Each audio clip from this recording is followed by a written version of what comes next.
नमस्ते मेरे छोटे से सुपर जीनियस। अब हम इस पूरे विषय को इतनी आसान हिंदी में समझेंगे कि आप इसे कभी नहीं भूलेंगे। मैंने यहाँ आपके लिए सब कुछ पैराग्राफ के रूप में और एकदम सरल भाषा में तैयार किया है। कैबिनेट सचिवालय, कैबिनेट सेक्रेटेरिएट, सरकार का सबसे बड़ा हेल्प डेस्क। कल्पना कीजिए कि आपके स्कूल में बहुत सारे टीचर्स हैं और वे सब मिलकर एक मीटिंग कर रहे हैं कि स्कूल की छुट्टी कब होगी। अगर मीटिंग के बाद कोई उसे डायरी में न लिखे तो अगले दिन सब भूल जाएंगे कि क्या बात हुई थी। कैबिनेट सेक्रेटेरिएट बिल्कुल वैसा ही है। पुराने समय में इंग्लैंड, यूनाइटेड किंगडम में जब बड़े नेता कैबिनेट मीटिंग करते थे तो अक्सर उनमें बाद में झगड़ा, डिस्प्यूट हो जाता था कि मैंने तो ये कहा था या तुमने वो कहा था। इस उलझन, अनसर्टेनिटी को खत्म करने के लिए कैबिनेट सेक्रेटेरिएट बनाया गया। इसका काम है मीटिंग की हर बात को एक पक्की रिकॉर्ड बुक, मेंटेन रिकॉर्ड्स में लिखना, ताकि बाद में कोई अपनी बात से पलट न सके। ये सरकार के कामों में एकदम साफ सफाई और क्लैरिटी, सर्टेनिटी लाता है। भारत में इसकी शुरुआत आजादी से पहले ही हो गई थी। साल 1935-36 के आसपास लॉर्ड विलिंगडन नाम के एक बड़े अफसर ने यह नॉर्म बनाया कि अब से जब भी बड़े नेताओं की मीटिंग होगी तो एक सचिव सेक्रेटरी वहां मौजूद रहेगा। वो सचिव मीटिंग में चुपचाप बैठकर सब कुछ अपनी डायरी में लिखेगा, रिकॉर्डिंग द प्रोसीडिंग्स। आज़ादी के बाद यह ऑफिस हमेशा के लिए पक्का, परमानेंट हो गया और इसका काम बहुत ज़्यादा बढ़ गया। इसे ही हम पोस्ट इंडिपेंडेंस ईरा कहते हैं, जहां इस सचिवालय ने देश को चलाने में बहुत बड़ी भूमिका निभानी शुरू कर दी। 1948 के बाद इस ऑफिस के अंदर बहुत सारे छोटे छोटे और ज़रूरी विभाग जुड़ गए, जिन्हें हम इसके हाथ पैर कह सकते हैं, जैसे CSO, central statistical organisation minus central statistical organisation, जो देश के सारे आंकड़े और नंबर्स का हिसाब रखता है। फिर आया raw, research and analysis wing minus research and analysis wing, जो हमारे देश के जासूसों की तरह काम करता है और देश को खतरों से बचाता है। इन सब का काम है कि वे हर विभाग से ज़रूरी जानकारी, डेटा इकट्ठा करें और उसे बड़े नेताओं यानी कैबिनेट के सामने पेश करें। इससे नेताओं को सही फैसला लेने में बहुत आसानी होती है, जिसे हम streamlining the decision making process कहते हैं। इस पूरे सचिवालय का सबसे बड़ा राजनीतिक बॉस, पॉलिटिकल लीडरशिप, भारत का प्रधानमंत्री, प्राइम मिनिस्टर होता है, लेकिन इसे चलाने वाला जो सबसे बड़ा अफसर होता है उसे हम कैबिनेट सेक्रेटरी कहते हैं। वो पूरे देश का सबसे बड़ा और पावरफुल सरकारी अफसर IAS होता है।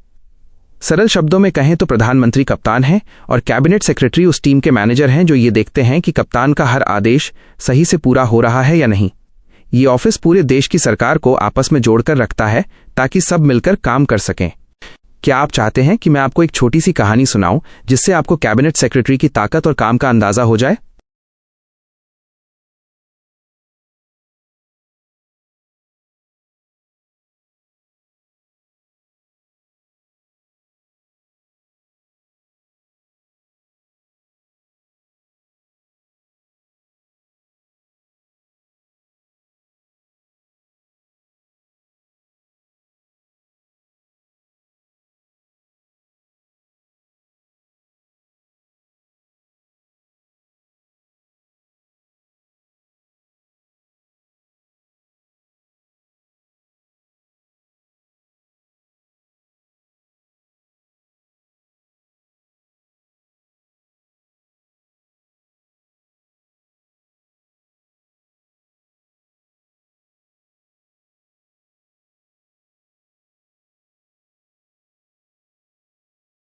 नमस्ते मेरे छोटे दोस्त।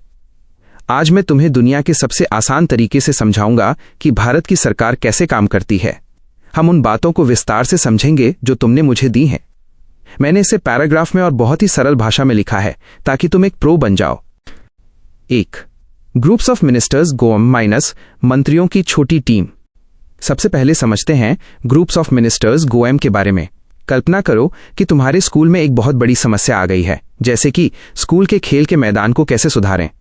अब स्कूल के सारे 100 टीचर मिलकर बात करेंगे तो बहुत शोर होगा और कोई फैसला नहीं हो पाएगा। इसलिए प्रिंसिपल क्या करते हैं, वो 3-4 खास टीचरों की एक छोटी टीम बना देते हैं। इसी छोटी टीम को सरकार में ग्रुप्स ऑफ मिनिस्टर्स गोएम कहा जाता है। ये एडहॉक बॉडीज होती हैं, जिसका मतलब है कि ये हमेशा के लिए नहीं होती। इन्हें बस एक खास काम या इमरजेंट इश्यूज माइनस यानी अचानक आई समस्याओं के लिए बनाया जाता है। जब वो काम खत्म हो जाता है तो इस टीम को डिसबैंडेड माइनस यानी खत्म कर दिया जाता है। इसमें उन्हीं मंत्रियों को इंडक्टेड माइनस यानी शामिल किया जाता है जिनके विभाग, डिपार्टमेंट से वो समस्या जुड़ी हो। जैसे अगर सड़क की समस्या है तो सड़क मंत्री इसमें जरूर होंगे। इन ग्रुप्स के पास दो तरह की शक्तियां होती हैं। कुछ ग्रुप्स सिर्फ रिकमेंडेशंस देते हैं, यानी वो सिर्फ सलाह देते हैं कि हमें ऐसा करना चाहिए, लेकिन कुछ ग्रुप्स एम्पावर्ड माइनस यानी ताकतवर होते हैं, जिन्हें EGOM कहा जाता है। इनके पास इतनी शक्ति होती है कि ये कैबिनेट की तरफ से खुद फैसला ले सकते हैं। पिछले 20 सालों में ये कोऑर्डिनेशन माइनस यानी तालमेल बिठाने का एक बहुत ही वायबल माइनस यानी सफल और इफेक्टिव माइनस यानी असरदार तरीका बन गया है। जब इन मंत्रियों की सलाह क्रिस्टलाइज्ड माइनस यानी एकदम साफ और पक्की हो जाती है, तब ये अपनी रिपोर्ट सरकार को सौंप देते हैं। 2. Second administrative reform commission, second AR की सलाह। अब बात करते हैं सेकेंड एडमिनिस्ट्रेटिव रिफॉर्म कमीशन की। ये समझदार लोगों की एक ऐसी टीम थी जिसने सरकार को सलाह दी कि काम को और बेहतर कैसे करें। उन्होंने देखा कि बहुत सारे EGOM बनने की वजह से काम में देरी हो रही है। उन्होंने 3 मुख्य बातें कहीं। पहली बात यह कि अगर हम बहुत सारे EGOM बना देंगे तो मंत्री हर जगह मीटिंग में बिजी रहेंगे और सिग्निफिकेंटली डिले माइनस यानी बहुत ज्यादा देरी हो जाएगी। दूसरी सलाह यह थी कि हमें सिलेक्टिव होना चाहिए, यानी हर छोटी बात पर ग्रुप नहीं बनाना चाहिए, सिर्फ बड़े मुद्दों पर ही बनाना चाहिए। और अगर हम ग्रुप बनाएं तो उन्हें एम्पावर्ड फैसला लेने की शक्ति देनी चाहिए और एक टाइम लिमिट माइनस समय सीमा तय करनी चाहिए कि भैया आपको 2 महीने में काम खत्म करना है। तीसरी बात ये कि इनका एक क्लियर मैंडेट माइनस यानी साफ निर्देश होना चाहिए कि उन्हें क्या करना है, ताकि वो जल्दी से समस्याओं का अर्ली रेजोल्यूशन माइनस यानी जल्दी समाधान निकाल सकें। 3. Prime minister's office PMO minus प्रधानमंत्री का कंट्रोल रूम। आखिर में समझते हैं प्राइम मिनिस्टर्स ऑफिस PMO के बारे में। यह प्रधानमंत्री का अपना सेक्रेटेरिएट माइनस यानी सचिवालय या दफ्तर है, जिसे 1947 में बनाया गया था। इसे चलाने वाले सबसे बड़े अफसर को प्रिंसिपल सेक्रेटरी कहते हैं। 1961 के नियमों एलोकेशन ऑफ बिजनेस रूल्स के अनुसार PMO को एक सरकारी डिपार्टमेंट विभाग का दर्जा दिया गया है। इसकी साइज और इसमें कितने लोग होंगे 5 कंपोजिशन वेलीस, ये इस बात पर निर्भर करता है कि देश का प्रधानमंत्री कौन है और वो कैसे काम करना चाहते हैं। हर प्रधानमंत्री अपनी जरूरत के हिसाब से इसे छोटा या बड़ा रख सकता है। PMO में बहुत बड़े बड़े अफसर होते हैं, लेकिन कभी कभी किसी खास काम के लिए बाहर से एक्सपर्ट्स भी बुलाए जाते हैं। इन्हें officer on special duty minus OSD कहा जाता है। मान लो अगर सरकार को अंतरिक्ष स्पेस के लिए कोई बड़ा फैसला लेना है तो वो किसी महान वैज्ञानिक को थोड़े समय के लिए OSD बना सकते हैं, ताकि वो अपनी एक्सपर्ट सलाह दे सकें। तो सरल शब्दों में PMO वो जगह है जहां से देश की सबसे बड़ी प्लानिंग और फैसलों की देखरेख होती है। 2014 के बाद से भारत में PMO बहुत ज्यादा शक्तिशाली हो गया है, क्योंकि अब ज्यादातर बड़े फैसले यहीं से मॉनिटर किए जाते हैं। क्या आप चाहते हैं कि मैं आपको एक छोटा सा होमवर्क दूं, ताकि मुझे पता चले कि आप इन कठिन शब्दों जैसे मैंडेट या डिसबैंडेड को समझ गए हैं?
नमस्ते मेरे छोटे दोस्त।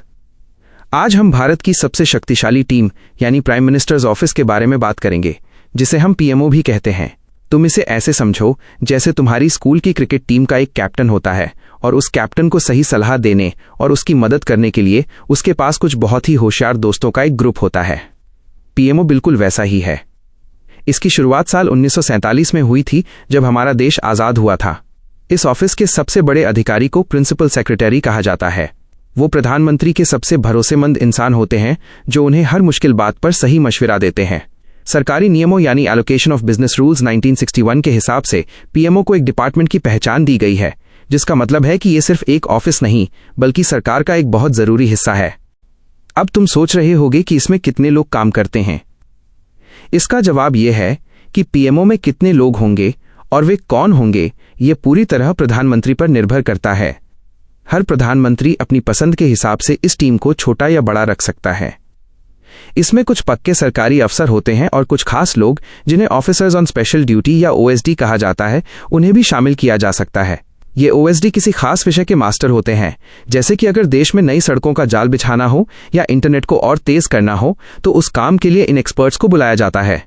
इनका काम सिर्फ उस खास मुद्दे पर प्रधानमंत्री की मदद करना होता है। पीएमओ का काम क्या होता है, ये समझना बहुत आसान है। प्रधानमंत्री जो भी काम करते हैं उन सब में पीएमओ उनकी मदद करता है। सरकार में बहुत सारे अलग अलग विभाग होते हैं, जैसे शिक्षा विभाग या खेल विभाग। लेकिन कोई ऐसा काम आ जाए जो किसी भी विभाग में फिट नहीं बैठता तो उसे पीएमओ संभालता है। प्रधानमंत्री को नई नीतियां यानी पॉलिसीज बनाने के लिए सही जानकारी देना और नई समस्याओं को पहचानना भी इसी टीम का काम है। जब संसद यानी पार्लियामेंट में कोई प्रधानमंत्री से सवाल पूछता है तो उनके जवाब तैयार करने में भी यही ऑफिस मेहनत करता है। प्रधानमंत्री जो भाषण देते हैं उनके शब्द भी अक्सर इसी ऑफिस के काबिल लोग लिखते हैं। यह ऑफिस एक कोऑर्डिनेटर की तरह काम करता है जो सरकार के बाकी सभी मंत्रियों के बीच तालमेल बिठाता है ताकि सब मिलकर काम करें। प्रधानमंत्री के सबसे करीब होने की वजह से पीएमओ के पास बहुत ताकत होती है। कई बार तो ये पूरी कैबिनेट यानी मंत्रियों के ग्रुप से भी ज्यादा पावरफुल लगने लगता है। लेकिन पीएन धार नाम के एक बहुत बड़े विद्वान ने कहा था कि पीएमओ को अपनी ताकत का गलत इस्तेमाल नहीं करना चाहिए। उनके हिसाब से पीएमओ को सिर्फ एक थिंक टैंक यानी एक ऐसी जगह होना चाहिए जहां सिर्फ दिमाग वाले काम और नई आइडियाज पर चर्चा हो। आखिरी फैसला लेने का हक हमेशा कैबिनेट को ही होना चाहिए ताकि देश के नियम सही तरीके से बने। पीएमओ का असली मकसद सिर्फ इतना होना चाहिए कि वो प्रधानमंत्री का समय बचाए ताकि वो देश के बड़े मुद्दों पर ध्यान दे सकें। आज के समय में पीएमओ की जरूरत बहुत बढ़ गई है क्योंकि सरकार चलाना अब पहले जैसा आसान नहीं रहा। आज के काम बहुत कॉम्प्लेक्स यानी उलझे हुए हैं और उन्हें सुलझाने के लिए बहुत तेज दिमाग वाले लोगों की जरूरत पड़ती है। जब अलग अलग मंत्रियों के बीच किसी बात को लेकर बहस होती है तो उसे सुलझाने के लिए पीएमओ एक रेफरी की तरह काम करता है। सिर्फ देश के अंदर ही नहीं बल्कि जब हमारे प्रधानमंत्री दूसरे देशों के बड़े नेताओं से मिलते हैं तब भी पीएमओ ही सारी तैयारी करता है ताकि हमारे प्रधानमंत्री सबसे बेहतर तरीके से अपनी बात रख सकें। अंत में तुम्हें यह समझना चाहिए कि प्रधानमंत्री अकेले इतना बड़ा देश नहीं चला सकते।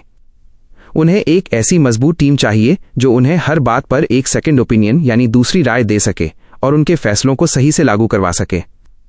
आजकल के दौर में जिसे हम वेस्टमिंस्टर मॉडल कहते हैं, वहां प्रधानमंत्री की भूमिका सबसे बड़ी हो गई है। इसलिए पीएमओ अब सिर्फ एक ऑफिस नहीं रहा बल्कि वो सरकार का असली इंजन बन गया है जो पूरे देश को आगे ले जाने में प्रधानमंत्री की मदद करता है।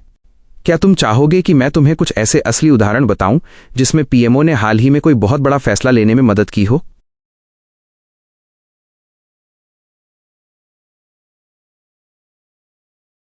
मेरे प्यारे छोटे दोस्त, तुमने बहुत उत्साह दिखाया, इसलिए अब मैं तुम्हें दुनिया के सबसे बेहतरीन उदाहरणों एग्जाम्पल्स के साथ समझाऊंगा कि पीएमओ असल में काम कैसे करता है। इन उदाहरणों को सुनकर तुम्हारे दिमाग में पीएमओ की तस्वीर एकदम साफ क्रिस्टल क्लियर हो जाएगी। सबसे पहला उदाहरण डिजिटल इंडिया और यूपीआई का लेते हैं। तुमने देखा होगा कि आजकल हर छोटी दुकान पर लोग फोन से स्कैन करके पैसे देते हैं। ये सब इतनी जल्दी इसलिए हो पाया क्योंकि पीएमओ ने इसमें एक कोऑर्डिनेटर की भूमिका निभाई।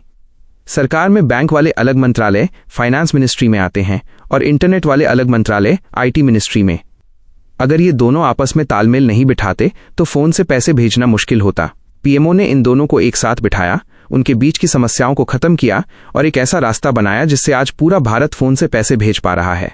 यहां पीएमओ ने एक थिंक टैंक की तरह काम किया जिसने भविष्य की तकनीक के बारे में सोचा। दूसरा उदाहरण कोविड-19 वैक्सीनेशन यानी कोरोना के टीके का है। जब देश में सबको टीका लगाने की जरूरत थी तो ये काम बहुत ही कॉम्प्लेक्स यानी उलझा हुआ था। किस राज्य को कितने टीके मिलेंगे, टीके कहां बनेंगे और उन्हें ठंडी जगह पर कैसे रखा जाएगा, ये सब देखना बहुत मुश्किल था। यहां पीएमओ ने अपनी पूरी ताकत का इस्तेमाल किया। प्रधानमंत्री के प्रिंसिपल सेक्रेटरी और उनकी टीम ने हर दिन डॉक्टरों और वैज्ञानिकों के साथ मीटिंग की। उन्होंने गाइडेंस दी कि कैसे टीके को गांव-गांव तक पहुंचाया जाए। अगर पीएमओ जैसा मजबूत ऑफिस नहीं होता तो इतने बड़े देश में करोड़ों लोगों को टीका लगाना नामुमकिन होता। यहां पीएमओ ने प्रधानमंत्री के समय को बचाया और सारा भाग दौड़ वाला काम खुद संभाला। तीसरा उदाहरण फॉरेन रिलेशंस यानी दूसरे देशों से दोस्ती का है। मान लो कि अमेरिका के राष्ट्रपति भारत आने वाले हैं। अब प्रधानमंत्री के पास इतना समय नहीं होता कि वो छोटे छोटे पेपर्स खुद पढ़ें। यहाँ पीएमओ का काम शुरू होता है। पीएमओ के अधिकारी पहले से ही अमेरिका के अधिकारियों से बात करते हैं, फाइल्स तैयार करते हैं और प्रधानमंत्री को एक छोटा सा नोट ब्रीफिंग बना कर देते हैं। इसमें लिखा होता है कि हमें किन मुद्दों पर बात करनी है और भारत का फायदा किसमें है। जब प्रधानमंत्री दूसरे नेता से हाथ मिलाते हैं तो उनके पास पीएमओ द्वारा दी गई सबसे सटीक जानकारी होती है। इसी को इंटरनेशनल लेवल पर काम करना कहते हैं। चौथा उदाहरण OSD, officer on special duty का है। इसे तुम ऐसे समझो कि अगर प्रधानमंत्री को लगता है कि देश में गंगा नदी को बिल्कुल साफ करना है तो वो किसी ऐसे इंसान को पीएमओ में बुला सकते हैं जिसने पहले कई नदियां साफ की हों। उस इंसान को ओएसडी बना दिया जाता है। वो इंसान किसी मंत्रालय का नहीं होता, वो सीधा प्रधानमंत्री को रिपोर्ट करता है। इससे काम बहुत तेज होता है क्योंकि बीच में कोई और रुकावट नहीं आती। ये पीएमओ की वो शक्ति है जिससे वो किसी भी खास मुद्दे को चुटकी में सुलझा सकता है। इन सब बातों से तुम्हें समझ आ गया होगा कि पीएमओ सिर्फ एक ऑफिस नहीं है, ये प्रधानमंत्री का ब्रेन और हैंड दोनों है। ये दिमाग की तरह सोचता है और हाथ की तरह काम को पूरा करता है। आज के समय में सरकार इतनी बड़ी हो गई है कि बिना एक मजबूत पीएमओ के देश चलाना एक जहाज को बिना दिशा के चलाने जैसा होगा। पीएमओ सुनिश्चित करता है कि प्रधानमंत्री ने जो सपना देखा है उसे जमीन पर उतारा जाए। क्या तुम चाहते हो कि मैं तुम्हें कुछ ऐसे सवाल बताऊं जो अक्सर परीक्षाओं में पीएमओ के बारे में पूछे जाते हैं ताकि तुम अपनी क्लास में सबसे होशियार बन सको? मेरे छोटे चैंपियन, अब मैं तुम्हें वे राज बताऊंगा जिन्हें जानकर तुम इस विषय के मास्टर बन जाओगे। ये बातें अक्सर बड़े बड़े एग्जाम्स में पूछी जाती हैं और इन्हें जानकर तुम किसी को भी पीएमओ के बारे में पढ़ा सकते हो। मैं इन्हें बहुत ही सरल भाषा में और पैराग्राफ के रूप में समझा रहा हूं ताकि तुम्हारे मन में कोई भी संदेह न रहे। सबसे पहली और सबसे जरूरी बात यह है कि पीएमओ कोई कॉन्स्टिट्यूशनल बॉडी नहीं है। इसका मतलब यह है कि जब भारत का संविधान कॉन्स्टिट्यूशन लिखा गया था तब उसमें पीएमओ का नाम कहीं नहीं था। यह एक एक्स्ट्रा कॉन्स्टिट्यूशनल बॉडी है जिसे सरकार ने अपनी सुविधा के लिए बनाया है। यह सवाल अक्सर पूछा जाता है कि क्या पीएमओ संविधान में है, तो तुम्हारा जवाब होना चाहिए नहीं। यह सिर्फ एलोकेशन ऑफ बिजनेस रूल्स 1961 के तहत बनाया गया एक डिपार्टमेंट है। इसे तुम ऐसे समझो जैसे स्कूल की रूल बुक में क्लास मॉनिटर का जिक्र तो होता है, लेकिन मॉनिटर के खास मददगार का जिक्र नहीं होता, उसे टीचर अपनी सुविधा के लिए खुद चुन लेते हैं। दूसरी बात जो तुम्हें याद रखनी है वो है पीएमओ और कैबिनेट सेक्रेटेरिएट के बीच का अंतर। बहुत से लोग इसमें गलती करते हैं लेकिन तुम नहीं करोगे। कैबिनेट सेक्रेटेरिएट पूरे कैबिनेट यानी सभी मंत्रियों की मदद करता है और इसके बॉस कैबिनेट सेक्रेटरी होते हैं, लेकिन पीएमओ सिर्फ और सिर्फ प्राइम मिनिस्टर की निजी मदद के लिए होता है। इसे तुम ऐसे समझो कि कैबिनेट सेक्रेटेरिएट पूरे स्कूल का स्टाफ रूम है जो सभी टीचर्स की मदद करता है, जबकि पीएमओ सिर्फ प्रिंसिपल सर का अपना केबिन है जहां उनके सबसे खास सलाहकार बैठते हैं। पीएमओ प्रधानमंत्री को वो सेकंड ओपिनियन देता है जो शायद दूसरे मंत्री न दे पाएं। तीसरी बात यह है कि पीएमओ को एक सुपर मिनिस्ट्री भी कहा जाता है। हालांकि कागजों पर यह सिर्फ एक विभाग है, लेकिन इसकी ताकत इतनी ज्यादा है कि यह किसी भी दूसरे मंत्रालय के काम में दखल दे सकता है। पीएन धार जैसे जानकारों ने इसी बात पर चिंता जताई थी कि पीएमओ को इतना ताकतवर नहीं होना चाहिए कि वो असली मंत्रियों की ताकत ही छीन ले। इसे तुम ऐसे समझो कि अगर कैप्टन का मददगार खुद ही सारे फैसले लेने लगे और बाकी खिलाड़ियों से ना पूछे तो टीम में तालमेल बिगड़ सकता है। इसीलिए कहा जाता है कि पीएमओ को सिर्फ एक थिंक टैंक यानी सलाह देने वाला दिमाग बनकर रहना चाहिए, न कि खुद फैसला लेने वाला हाथ। एक और बहुत ही दिलचस्प बात यह है कि पीएमओ का नाम हमेशा से पीएमओ नहीं था। साल 1947 से लेकर 1977 तक इसे प्राइम मिनिस्टर सेक्रेटेरिएट कहा जाता था। फिर 1977 में जब मोरारजी देसाई प्रधानमंत्री बने तो उन्होंने इसका नाम बदलकर प्राइम मिनिस्टर्स ऑफिस कर दिया। यह छोटा सा बदलाव दिखाता है कि समय के साथ इस ऑफिस की पहचान और काम करने का तरीका भी बदला है। आज के समय में जब पूरी दुनिया आपस में जुड़ गई है तो पीएमओ का महत्व और भी बढ़ गया है, क्योंकि अब प्रधानमंत्री को सिर्फ देश के अंदर ही नहीं बल्कि पूरी दुनिया के साथ तालमेल बिठाना पड़ता है। अंत में तुम्हें यह समझना होगा कि पीएमओ की ताकत इस बात पर निर्भर करती है कि देश का प्रधानमंत्री कितना शक्तिशाली है। अगर प्रधानमंत्री बहुत मजबूत व्यक्तित्व वाले हैं तो उनका पीएमओ भी बहुत शक्तिशाली हो जाता है। ये ऑफिस प्रधानमंत्री के सपनों को हकीकत में बदलने वाली मशीन की तरह काम करता है। अब तुम पीएमओ के बारे में वो सब कुछ जानते हो जो एक टॉपर को पता होना चाहिए। क्या अब तुम तैयार हो कि मैं तुमसे कुछ छोटे छोटे सवाल पूछूं जिससे यह पता चले कि तुम इस विषय के वर्ल्ड बेस्ट स्टूडेंट बन चुके हो?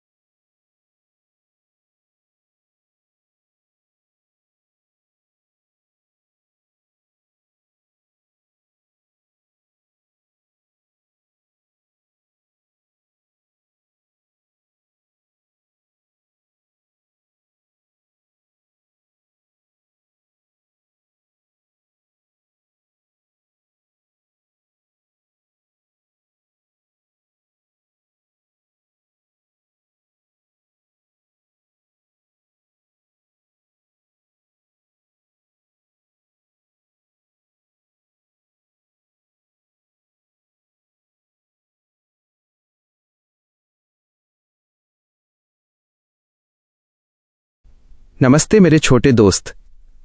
आज मैं तुम्हें भारत सरकार के उस जादुई दफ्तर के बारे में बताऊंगा जहां से पूरा देश चलता है। इसे हम सेंट्रल सेक्रेटेरिएट, केंद्रीय सचिवालय कहते हैं। इसे एक बहुत बड़े स्कूल की तरह समझो जहां बड़े बड़े फैसले लिए जाते हैं। मैं तुम्हें एक एक बात बहुत आसान भाषा में समझाऊंगा ताकि तुम इसके मास्टर बन जाओ। सेंट्रल सेक्रेटेरिएट असल में मंत्रियों, मिनिस्टर्स का एक बहुत बड़ा मददगार दफ्तर है। जैसे तुम्हें स्कूल का होमवर्क करने के लिए मम्मी पापा या टीचर की मदद चाहिए होती है, वैसे ही भारत के बड़े बड़े मंत्रियों को अपना काम, रिस्पॉन्सिबिलिटीज पूरा करने के लिए सचिवालय की जरूरत पड़ती है।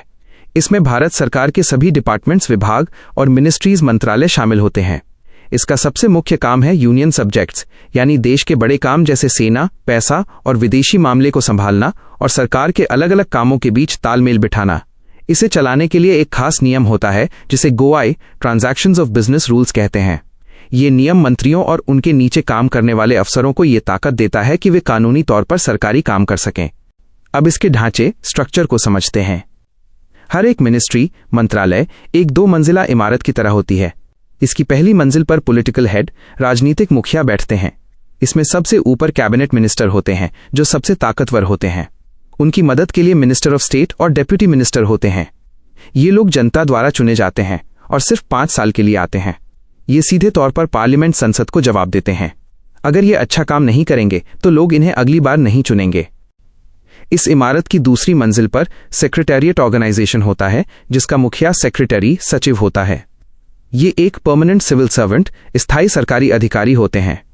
मजेदार बात यह है कि जहां मंत्री 5 साल में बदल सकते हैं, वहीं ये सचिव अपनी रिटायरमेंट की उम्र 60 साल तक काम करते हैं। अगर एक मंत्रालय में बहुत सारे विभाग, डिपार्टमेंट्स हैं, तो हर विभाग का अपना एक अलग सेक्रेटरी होता है। ये लोग बहुत ही अनुभवी और समझदार होते हैं क्योंकि इन्होंने देश की सबसे कठिन परीक्षा IAS पास की होती है। अब इस दफ्तर के अंदर की सीढ़ियों को देखो जिसे हम हायरार्की, पदानुक्रम कहते हैं।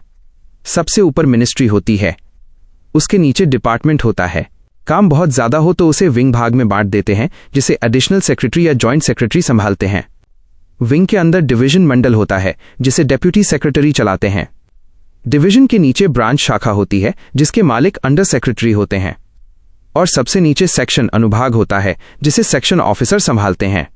आप इसे ऐसे समझ सकते हो जैसे एक स्कूल में सबसे ऊपर प्रिंसिपल, मिनिस्ट्री, फिर अलग अलग क्लास, डिपार्टमेंट, फिर क्लास के सेक्शन, विंग, फिर हर सेक्शन के सब्जेक्ट, डिवीजन, और फिर हर सब्जेक्ट के चैप्टर, ब्रांच/सेक्शन।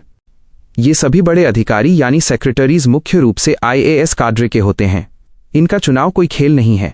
इनके नाम को DOPT, कार्मिक और प्रशिक्षण विभाग, कैबिनेट सेक्रेटेरिएट और PMO, प्रधानमंत्री कार्यालय, बहुत बारीकी से चेक करते हैं। इसके बाद appointment committee of the cabinet, मंत्रिमंडल की नियुक्ति समिति, इनके नाम पर मुहर लगाती है और खुद प्राइम मिनिस्टर, प्रधानमंत्री इन्हें मंजूरी देते हैं। इनकी मदद के लिए एक पूरी फौज होती है जिसे central secretariat services, stenographer services और क्लेरिकल सर्विसेज कहा जाता है। ये लोग फाइलें टाइप करने, नोट लिखने और रिकॉर्ड रखने का काम करते हैं। कभी कभी जब अचानक कोई बहुत जरूरी या नया काम आ जाता है, जैसे अचानक कोई बड़ी बीमारी फैल जाए या कोई बड़ा त्योहार मनाना हो, तो सरकार एक officer on special duty OSD नियुक्त करती है।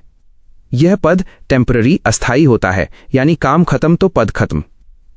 एक OSD का रुतबा एक छोटे अफसर, अंडर सेक्रेटरी से लेकर सबसे बड़े अफसर, सेक्रेटरी तक का हो सकता है। ये पद खास तौर पर किसी आपातकालीन स्थिति, एक्सीजेंसी से निपटने के लिए बनाया जाता है। तो बस यही है हमारा सेंट्रल सेक्रेटेरिएट, एक ऐसी जगह जहां से पूरे भारत की किस्मत लिखी जाती है। क्या आप चाहते हैं कि मैं आपको एक उदाहरण देकर समझाऊं कि एक नई सड़क बनाने की फाइल इस दफ्तर में कैसे एक टेबल से दूसरे टेबल तक जाती है?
देखेंगे जैसे हम कोई कहानी सुन रहे हों। ध्यान से सुनना, क्योंकि इसे पढ़ने के बाद तुम इस विषय के मास्टर बन जाओगे। 1. सरकार का दिमाग, पॉलिसी फॉर्मुलेशन, नीति निर्माण। सबसे पहले समझो कि सेक्रेटेरिएट सरकार का दिमाग है। जैसे तुम्हारा दिमाग सोचता है कि आज क्या खेलना है, वैसे ही सेक्रेटेरिएट का मुख्य काम है असिस्टिंग द मिनिस्टर, मंत्री की मदद करना ताकि नए नियम और योजनाएं बनाई जा सकें। इसे फॉर्मुलेशन ऑफ गवर्नमेंट पॉलिसीज, सरकारी नीतियों को तैयार करना कहते हैं।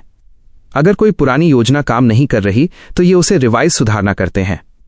जैसे अगर स्कूल में होमवर्क का पुराना नियम बच्चों को पसंद नहीं आ रहा तो टीचर उसे बदल देती है। यही काम ये सरकार के लिए करते हैं। ये ड्राफ्ट बिल्स एंड रूल्स, कानून का कच्चा चिट्ठा भी लिखते हैं। कानून बनने से पहले वो एक कागज पर लिखी हुई सोच होती है जिसे ये अधिकारी बहुत बारीकी से लिखते हैं। साथ ही ये सेक्टोरल प्लानिंग, अलग अलग क्षेत्रों की योजना करते हैं, जैसे खेती के लिए अलग प्लान और बिजली के लिए अलग। 2. पैसों का हिसाब, बजटिंग। दूसरा बड़ा काम है पैसों का ध्यान रखना। इसे कंट्रोल्स एक्सपेंडिचर, खर्चों पर नियंत्रण, और बजटिंग ऑपरेशंस, बजट बनाना कहते हैं। मान लो तुम्हारे पास 100 रुपए हैं। अब तुम्हें तय करना है कि कितने की चॉकलेट लेनी है और कितने की कॉपी। सेक्रेटेरिएट भी यही करता है। वो देखता है कि देश का पैसा फालतू कामों में बर्बाद न हो। वो तय करते हैं कि किस विभाग को कितने पैसे मिलने चाहिए ताकि विकास का काम न रुके। इसे हम सरकार की तिजोरी की रखवाली करना भी कह सकते हैं। 3. काम पर नजर रखना, कोऑर्डिनेशन एंड कंट्रोल, तालमेल और नियंत्रण। जब नियम बन जाते हैं और पैसे मिल जाते हैं तो काम शुरू होता है, लेकिन क्या सब लोग सही काम कर रहे हैं? यह देखने के लिए सेक्रेटेरिएट अपने फील्ड ऑफिसेज, जमीनी दफ्तरों पर एक्सरसाइजेस कंट्रोल, नियंत्रण रखना करता है। अगर सरकार की अलग अलग शाखाओं, ब्रांचेस में झगड़ा हो जाए या वो आपस में बात न करें तो सेक्रेटेरिएट उनके बीच कोऑर्डिनेट्स, तालमेल बिठाता है। कभी कभी नियम बहुत मुश्किल होते हैं तो ये उन्हें इंटरप्रेट्स, सरल भाषा में समझाना करते हैं ताकि एम्बिग्युइटी, भ्रम या कंफ्यूजन खत्म हो जाए। उदाहरण के लिए अगर नियम है कि सड़क पर तेज मत चलो तो ये साफ करते हैं कि 40 से ज्यादा की रफ्तार तेज मानी जाएगी। 4. जानकारी का खजाना, थिंक टैंक एंड रिसर्च, सोच विचार और शोध। सेक्रेटेरिएट मंत्री जी के लिए एक थिंक टैंक, बुद्धिमानों की टोली की तरह काम करता है। जब मंत्री जी को पार्लियामेंट, संसद में जवाब देना होता है तो यही लोग उन्हें सारी जानकारी देते हैं। किसी भी नई पॉलिसी, नीति को बनाने से पहले ये कॉम्प्रिहेंसिव रिसर्च, गहरा शोध करते हैं। ये तुक्का नहीं लगाते। ये पुरानी सारी वाइटल इंफॉर्मेशन, महत्वपूर्ण जानकारी को संभाल कर रखते हैं, स्टोरेज, ताकि भविष्य में उसे पढ़कर बेहतर फैसले लिए जा सकें। जैसे तुम अपनी पुरानी क्लास की कापियां संभाल कर रखते हो ताकि अगली क्लास में मदद मिले। 5. बातचीत का जरिया, चैनल ऑफ कम्युनिकेशन, संचार का माध्यम। यह विभाग एक डाकिये या पुल की तरह भी है। इसे मेन चैनल ऑफ कम्युनिकेशन, बातचीत का मुख्य रास्ता कहते हैं। अगर एक राज्य को दूसरे राज्य से बात करनी है या भारत सरकार को किसी दूसरे देश, अब्रॉड जैसे अमेरिका या जापान से कोई बात कहनी है तो वो चिट्ठी या संदेश इसी सेक्रेटेरिएट के जरिए जाता है। ये पूरी दुनिया और सरकार के बीच एक कड़ी का काम करता है। 6. अफसरों का आना जाना, टेन्योर सिस्टम, कार्यकाल प्रणाली। सबसे अनोखी बात है यहां काम करने वाले अफसरों का तरीका, जिसे टेन्योर सिस्टम कहते हैं। यहां अफसर हमेशा के लिए नहीं बैठते। उन्हें एक तय समय टेन्योर के लिए फील्ड ऑफिसेज, गांव या शहर के जमीनी दफ्तर से यहां लाया जाता है। जब उनका समय पूरा हो जाता है तो उन्हें वापस फील्ड में भेज दिया जाता है। इसका फायदा यह है कि जब वो अफसर वापस जमीन पर जाकर काम करते हैं तो उन्हें पता होता है कि ऊपर सेक्रेटेरिएट में नीतियां कैसे बनी थीं। इससे वो काम को और भी एफिशिएंसी, कुशलता और इफेक्टिवनेस, असरदार तरीके से पूरा कर पाते हैं। ये बिल्कुल वैसा ही है जैसे एक कैप्टन पहले मैदान में खेलता है, फिर कोच बनकर नियम सीखता है और फिर वापस मैदान में जाकर मैच जिताता है। क्या आप चाहते हैं कि मैं इन कठिन शब्दों जैसे एम्बिग्युइटी, टेन्योर, फॉर्मुलेशन की एक लिस्ट बनाऊं ताकि आप उन्हें हमेशा के लिए याद कर सकें?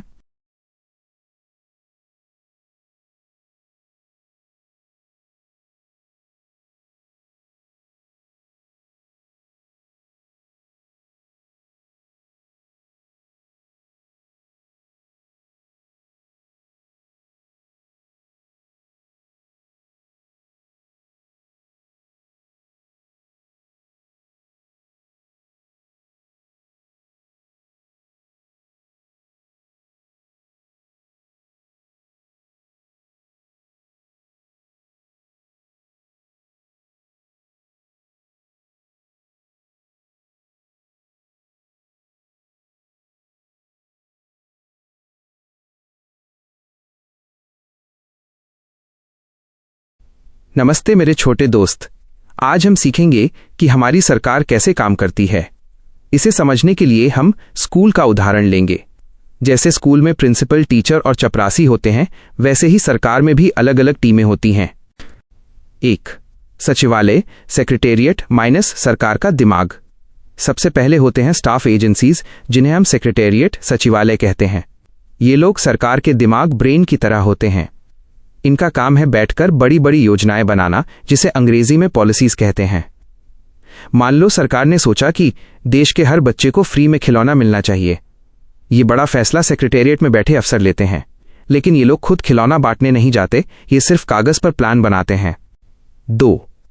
कार्यकारी निकाय, एग्जीक्यूटिव बॉडीज माइनस सरकार के हाथ। अब सिर्फ सोचने से तो काम नहीं चलेगा, किसी को तो खिलौने खरीदने और पहुंचाने पड़ेंगे ना। इसके लिए सरकार एग्जीक्यूटिव बॉडीज बनाती है।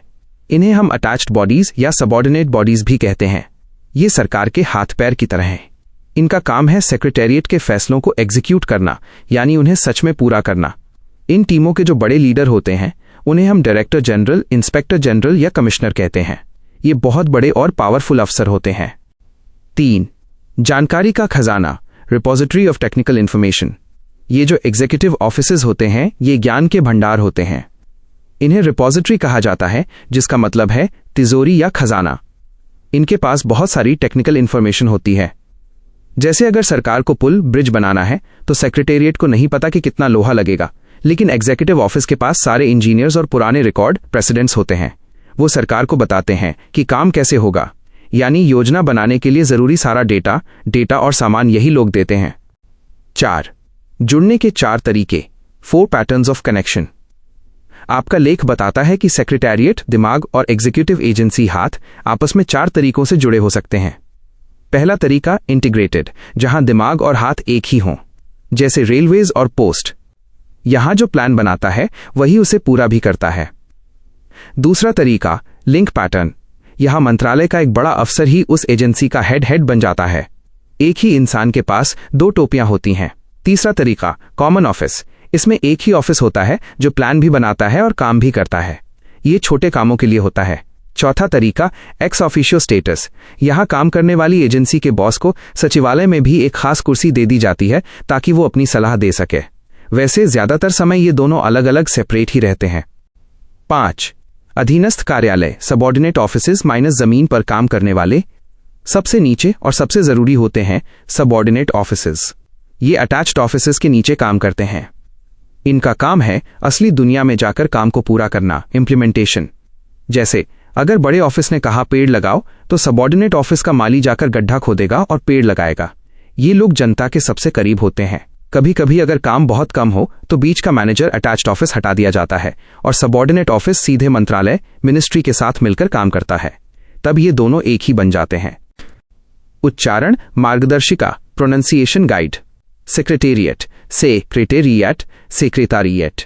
Executive, executive, executive. Implementation, implementation, implementation.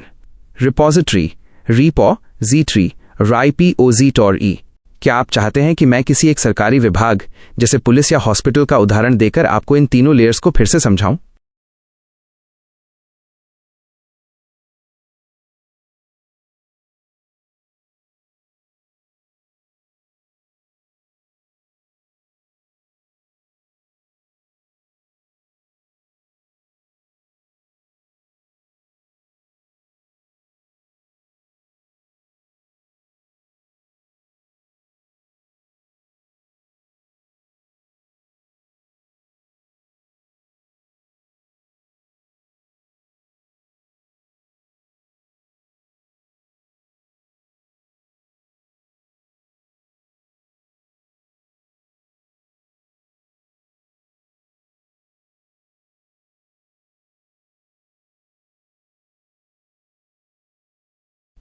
नमस्ते मेरे छोटे दोस्त।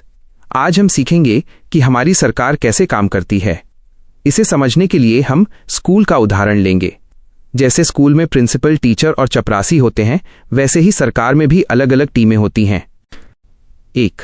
सचिवालय, सेक्रेटेरिएट माइनस सरकार का दिमाग।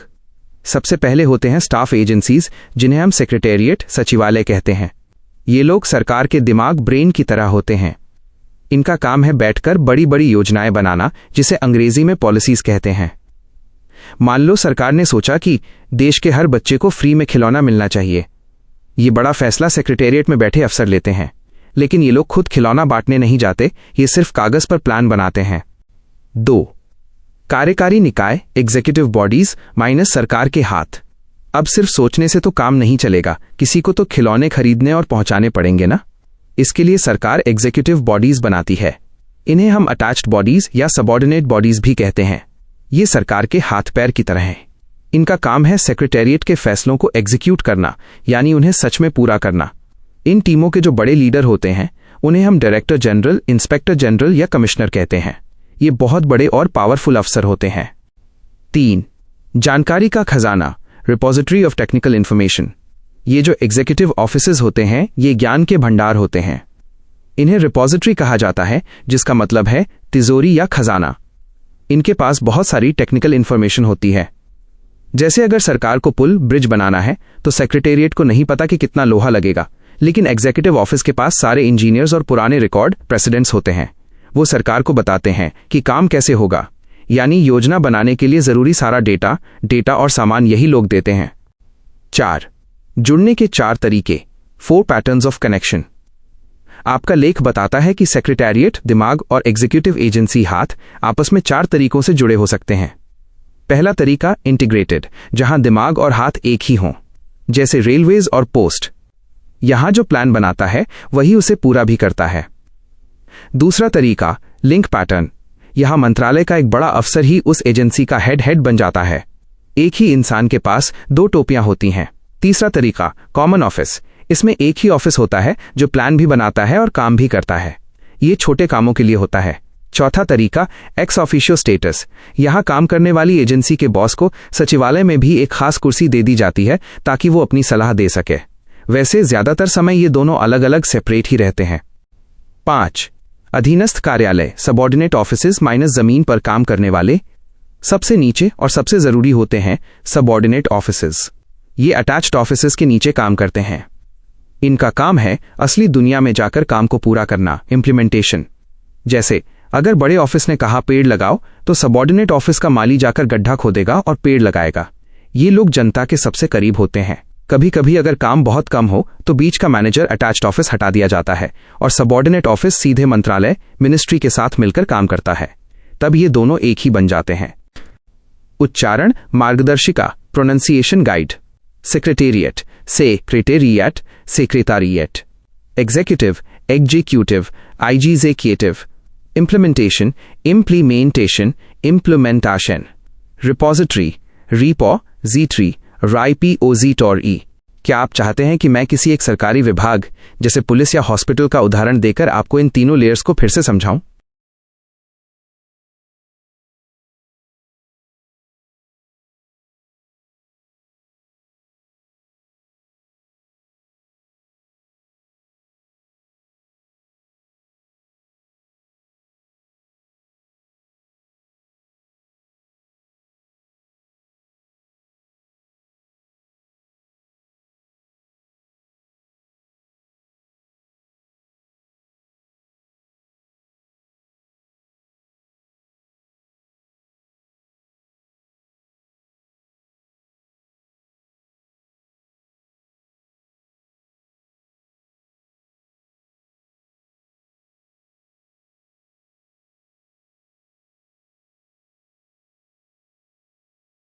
नमस्ते मेरे छोटे दोस्त।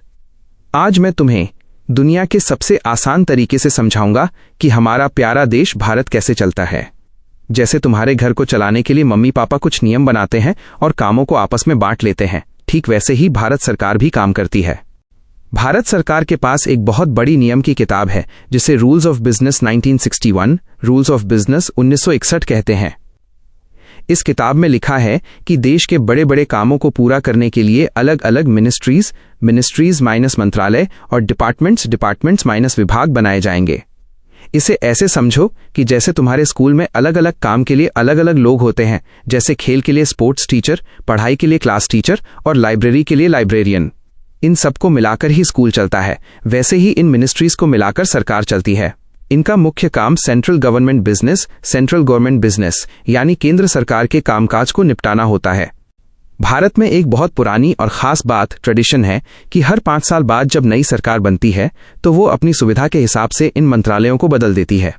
कभी कभी एक बड़े मंत्रालय को 2 हिस्सों में तोड़ दिया जाता है, जिसे बाइफरकेटेड कहते हैं। जैसे मान लो एक बहुत बड़ा खिलौना मंत्रालय है, उसे तोड़कर गुड़िया मंत्रालय और कार मंत्रालय बना दिया जाए। कभी कभी 2 छोटे मंत्रालयों को जोड़कर एक बड़ा मंत्रालय बना दिया जाता है, जिसे अमलगमेटेड कहते हैं। जैसे पानी और सफाई के अलग अलग विभागों को जोड़कर 2019 में जल शक्ति मिनिस्ट्री बना दी गई।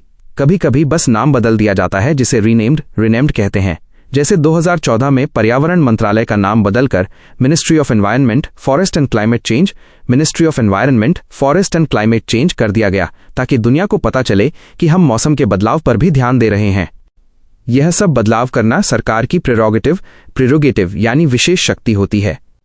इसका मतलब है कि देश के प्रधानमंत्री, प्राइम मिनिस्टर और उनकी टीम एग्जीक्यूटिव ये तय करती है कि कौन सा मंत्रालय कैसे काम करेगा। सरकार अपनी मर्जी के अलावा कुछ बहुत समझदार लोगों की सलाह भी मानती है, जिन्हें एडमिनिस्ट्रेटिव रिफॉर्म कमीशन और पे कमीशंस कहते हैं। ये वो लोग हैं जो साल भर पढ़ाई और रिसर्च करते हैं और सरकार को बताते हैं कि कैसे काम करने से देश का पैसा बचेगा और काम जल्दी होगा। जैसे 2014 में युवाओं को हुनर सिखाने के लिए एक बिल्कुल नई ministry of skill development and entrepreneurship बनाई गई, ताकि बच्चे बड़े होकर अपना खुद का काम शुरू कर सकें। अब बात करते हैं स्टेट एडमिनिस्ट्रेशन यानी राज्य सरकार की। जैसे दिल्ली में पूरे देश की सरकार होती है, वैसे ही हर राज्य जैसे यूपी, बिहार या महाराष्ट्र की अपनी सरकार होती है। इसका ढांचा बिल्कुल केंद्र सरकार जैसा ही होता है, बस थोड़े से बदलाव, स्लाइट मॉडिफिकेशन होते हैं।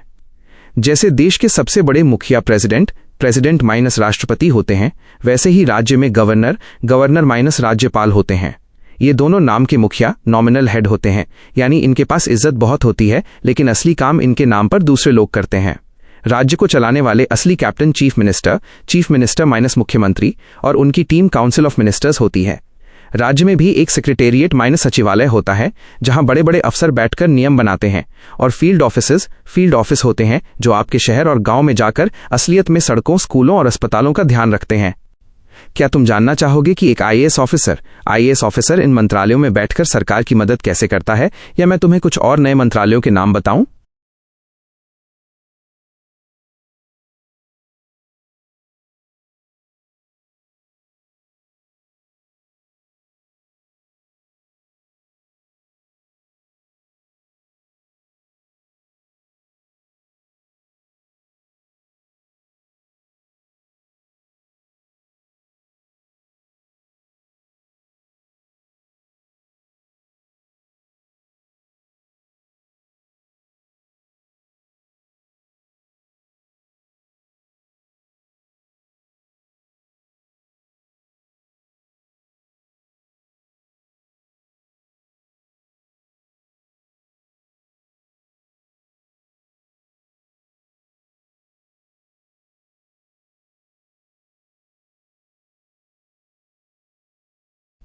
नमस्ते मेरे छोटे दोस्त। चलो आज हम भारत के संविधान कॉन्स्टिट्यूशन की एक बहुत ही मजेदार और बड़ी कहानी पढ़ते हैं। इसे हम गवर्नर की कहानी कहेंगे। मैं तुम्हें इसे ऐसे समझाऊंगा कि तुम अपनी क्लास के सबसे होशियार बच्चे बन जाओगे। 1. गवर्नर कौन है? इंट्रोडक्शन। देखो, जैसे तुम्हारे घर में दादाजी होते हैं, वैसे ही एक राज्य स्टेट में गवर्नर होते हैं। संविधान के आर्टिकल 154 के अनुसार राज्य की सारी एग्जीक्यूटिव पावर, काम करने की शक्ति गवर्नर के पास होती है। इसका मतलब यह है कि राज्य में जो भी बड़ा काम होगा वो उन्हीं के नाम पर होगा। अब तुम सोचोगे कि क्या गवर्नर सारा काम अकेले करते हैं? नहीं। आर्टिकल 154 यह भी कहता है कि वो यह काम या तो खुद करेंगे या अपने नीचे काम करने वाले ऑफिसर्स जैसे मंत्री और बड़े अफसर के जरिए करवाएंगे। जैसे स्कूल के प्रिंसिपल खुद झाड़ू नहीं लगाते, पर उनके कहने पर ही स्कूल साफ होता है। इसके बाद आता है आर्टिकल 155, जो कहता है कि गवर्नर को कोई चुनाव इलेक्शन लड़कर नहीं जीतना पड़ता, उन्हें सीधे प्रेसिडेंट ऑफ इंडिया, भारत के राष्ट्रपति चुनकर भेजते हैं। और एक और मजेदार बात, आर्टिकल 153 कहता है कि एक ही इंसान 2 या 2 से ज्यादा राज्यों का गवर्नर भी बन सकता है, जैसे एक ही कैप्टन 2 अलग अलग टीमों को संभाल ले। 2. कार्यकाल और ताकत, टर्म एंड एग्जीक्यूटिव पावर। अब सवाल यह है कि गवर्नर कितने समय तक अपनी कुर्सी पर रहेंगे। वैसे तो उनका टर्म कार्यकाल 5 इयर्स 5 साल का होता है, लेकिन वो तब तक ही पद पर रहते हैं जब तक प्रेसिडेंट चाहें। इसे subject to the pleasure of president कहते हैं, यानी अगर प्रेसिडेंट कल चाहें तो उन्हें हटा सकते हैं। अब बात करते हैं उनके काम की। राज्य सरकार जिन चीजों पर कानून बना सकती है इसे स्टेट लिस्ट कहते हैं, जो 7th शेड्यूल में दी गई है। उन सभी पर गवर्नर की शक्ति चलती है। आर्टिकल 166 के हिसाब से सरकार जो भी ऑर्डर निकालेगी उस पर by order of the governor के आदेश से लिखा होगा। वो राज्य के बिजनेस यानी काम करने के तरीके के लिए नियम रूल्स बनाते हैं और मंत्रियों को उनका काम पोर्टफोलियो बांटते हैं। 3. बड़े लोगों की नियुक्ति, इंपॉर्टेंट अपॉइंटमेंट्स। गवर्नर राज्य के सबसे बड़े हायरिंग मैनेजर होते हैं। वो राज्य के सबसे महत्वपूर्ण लोगों को नौकरी पर रखते हैं या उन्हें शपथ ओथ दिलाते हैं। इनमें सबसे पहले आते हैं चीफ मिनिस्टर CM और उनकी काउंसिल ऑफ मिनिस्टर्स मंत्रियों की टोली। इसके अलावा वो एडवोकेट जनरल, राज्य का सबसे बड़ा वकील, और स्टेट पब्लिक सर्विस कमीशन, जो राज्य के बड़े अफसरों के लिए परीक्षा लेते हैं, के मेंबर्स को भी नियुक्त करते हैं। ये सब काम वो बहुत जिम्मेदारी से करते हैं ताकि राज्य अच्छे से चल सके। 4. सहायता, सलाह और super power, aid, advice and discretion. यहां एक बहुत जरूरी बात है, गवर्नर अपनी मर्जी से सब कुछ नहीं कर सकते। आर्टिकल 163 कहता है कि उन्हें काम करने के लिए काउंसिल ऑफ मिनिस्टर्स की एड एंड एडवाइस, सहायता और सलाह लेनी होगी। यानी असल में दिमाग चीफ मिनिस्टर का होता है और हाथ गवर्नर के। लेकिन कभी कभी गवर्नर अपनी डिस्क्रेशन, स्वविवेक या अपनी बुद्धि का इस्तेमाल करते हैं। ये उनकी सुपर पावर है। जैसे कि 1.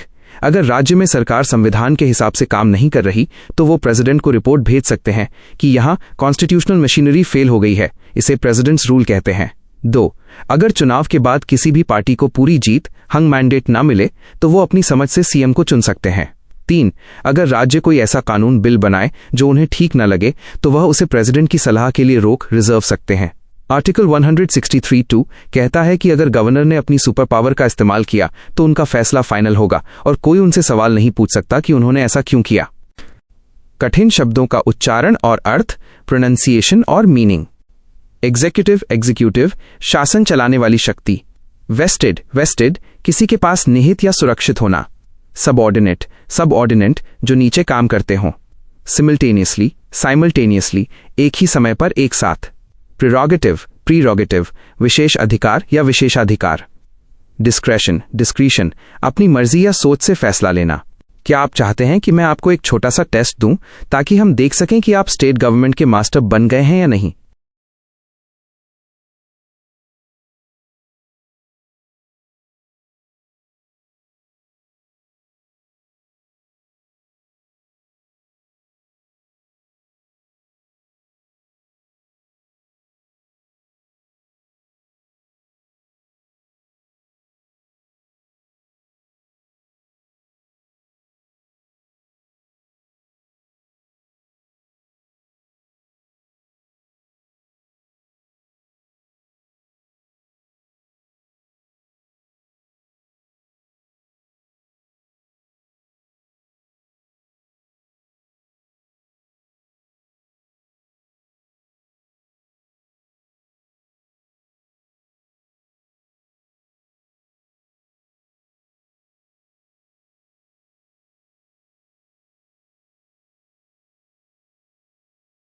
नमस्ते मेरे नन्हे लीडर। चलिए अब हम इस पूरे टॉपिक को हिंदी में इतनी गहराई से और इतनी सरलता से समझते हैं कि आप इसे कभी नहीं भूलेंगे। हम इसे बिल्कुल एक कहानी की तरह समझेंगे। 1. राज्य की सीढ़ी, एडमिनिस्ट्रेटिव हायरार्की। सबसे पहले एडमिनिस्ट्रेटिव हायरार्की माइनस शासन की सीढ़ी को समझते हैं। जैसे आपके स्कूल में सबसे ऊपर प्रिंसिपल होते हैं, फिर टीचर्स और फिर मॉनिटर, वैसे ही राज्य को चलाने की एक सीढ़ी होती है।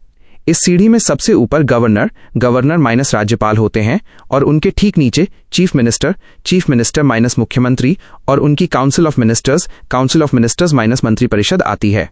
गवर्नर राज्य का हेड मुखिया होता है, जैसे घर में दादाजी होते हैं। सब कुछ उन्हीं के नाम पर होता है, लेकिन रियल एग्जीक्यूटिव पावर माइनस असली काम करने वाली शक्ति चीफ मिनिस्टर के पास होती है। यानी मुख्यमंत्री ही वो कैप्टन है जो असल में टीम चलाते हैं और फैसले लेते हैं। 2. मुख्यमंत्री का पद और ताकत, पोजीशन एंड पावर। अब बात करते हैं चीफ मिनिस्टर की पोजीशन माइनस पद की। भारत में दो तरह की सरकारें होती हैं, एक पूरे देश के लिए यूनियन लेवल और एक हर राज्य के लिए स्टेट लेवल। जैसे पूरे देश के लिए प्राइम मिनिस्टर माइनस प्रधानमंत्री सबसे जरूरी और ताकतवर होते हैं, वैसे ही राज्य के अंदर वही सारी ताकत चीफ मिनिस्टर के पास होती है। चीफ मिनिस्टर को सलाह देने और काम में मदद करने के लिए काउंसिल ऑफ मिनिस्टर्स मंत्री परिषद होती है। ये मंत्रियों की एक टीम होती है जिसमें अलग अलग मंत्रियों को अलग अलग मिनिस्ट्रीज माइनस विभाग दिए जाते हैं, जैसे किसी को एजुकेशन शिक्षा, किसी को हेल्थ स्वास्थ्य। ये सब मिलकर राज्य के अफेयर्स माइनस कामकाज को संभालते हैं। 3. मुख्यमंत्री का चुनाव और नियुक्ति अपॉइंटमेंट आर्टिकल 164(1). संविधान कॉन्स्टिट्यूशन की एक बहुत ही खास नियम की किताब है, जिसकी धारा आर्टिकल 164(1) आर्टिकल 164-1 कहती है कि गवर्नर ही चीफ मिनिस्टर को अपॉइंट माइनस नियुक्त करेंगे। लेकिन याद रखना, गवर्नर अपनी मर्जी से किसी को भी नहीं चुन सकते। चुनाव के बाद जिस पार्टी को सबसे ज्यादा वोट मिलते हैं उसके नेता को ही गवर्नर मुख्यमंत्री बनाते हैं। इसके बाद बाकी मंत्रियों को भी गवर्नर ही नियुक्त करते हैं, लेकिन यहां वो चीफ मिनिस्टर की एडवाइस माइनस सलाह लेते हैं। इसका मतलब है कि कैप्टन सीएम अपनी टीम खुद चुनता है और अंपायर गवर्नर बस उन्हें बैज पहना देता है। 4. पद पर बने रहना प्लेजर ऑफ द गवर्नर। एक बहुत ही दिलचस्प लाइन है, ministers hold the office during the pleasure of the governor. Ministers hold the office during the pleasure of the governor. इसका आसान मतलब यह है कि मंत्री तब तक अपने पद पर रह सकते हैं जब तक गवर्नर खुश हैं। लेकिन यहां प्लेजर खुशी का असली मतलब मुख्यमंत्री की मर्जी है। अगर मुख्यमंत्री किसी मंत्री से नाखुश हैं तो वो गवर्नर को कहकर उस मंत्री को हटवा सकते हैं। तो असल में मंत्रियों को अपनी नौकरी बचाने के लिए मुख्यमंत्री के साथ मिलकर अच्छा काम करना पड़ता है। 5. सामूहिक जिम्मेदारी कलेक्टिव रिस्पॉन्सिबिलिटी आर्टिकल 164(2). अब सबसे जरूरी हिस्सा कलेक्टिव रिस्पॉन्सिबिलिटी सामूहिक उत्तरदायित्व। आर्टिकल 164(2) आर्टिकल 164-2 कहता है कि पूरी काउंसिल ऑफ मिनिस्टर्स एक साथ लेजिस्लेटिव असेंबली विधानसभा के प्रति जिम्मेदार है। इसे एक उदाहरण से समझिए, अगर एक फुटबॉल टीम का एक खिलाड़ी जानबूझकर गोल खा ले तो पूरी टीम हार जाती है, सिर्फ वो एक खिलाड़ी नहीं। वैसे ही अगर विधानसभा में सरकार के खिलाफ कोई प्रस्ताव पास हो जाए तो पूरे मंत्री परिषद और मुख्यमंत्री को एक साथ इस्तीफा रिजाइन देना पड़ता है। उन्हें हमेशा अपना मेजॉरिटी माइनस बहुमत साबित करना पड़ता है, यानी आधे से ज्यादा विधायकों का समर्थन उनके पास होना ही चाहिए। क्या आप चाहते हैं कि मैं आपको कुछ ऐसे उदाहरण दूं जिससे आपको पता चले कि मेजॉरिटी बहुमत कैसे काम करती है?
नमस्ते मेरे छोटे दोस्त, आज मैं तुम्हें भारत के एक राज्य के सबसे शक्तिशाली व्यक्ति यानी चीफ मिनिस्टर सीएम के बारे में बताऊंगा।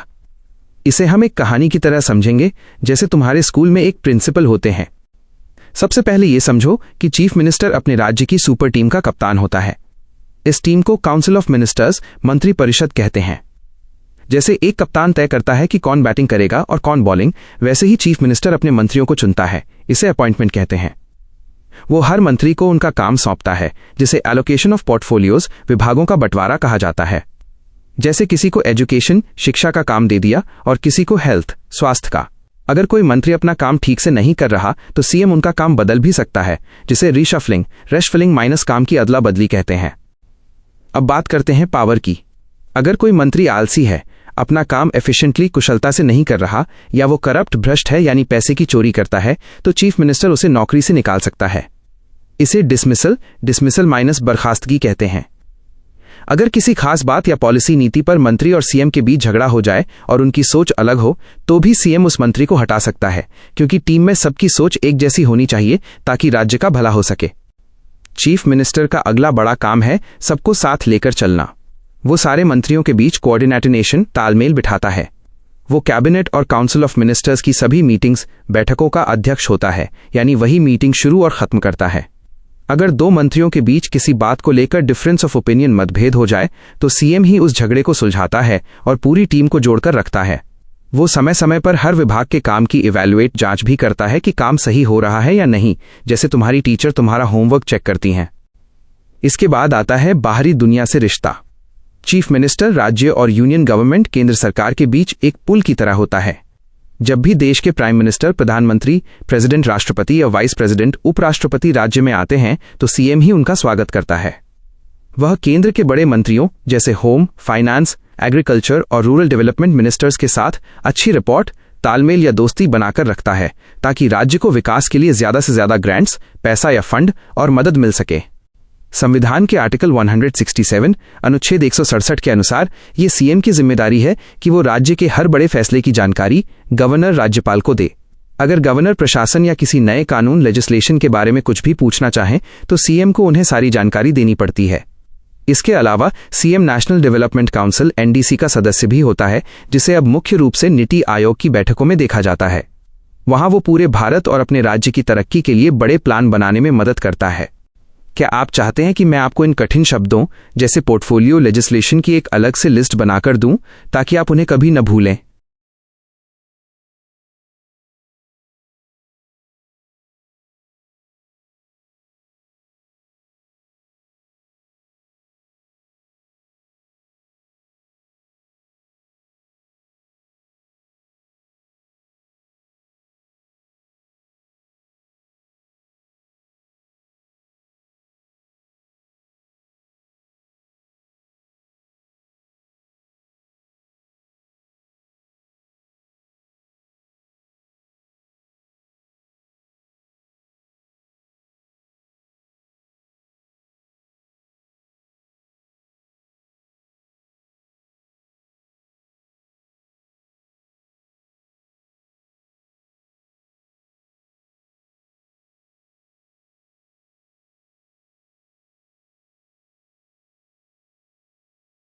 बात को दुनिया की सबसे सरल हिंदी में समझेंगे।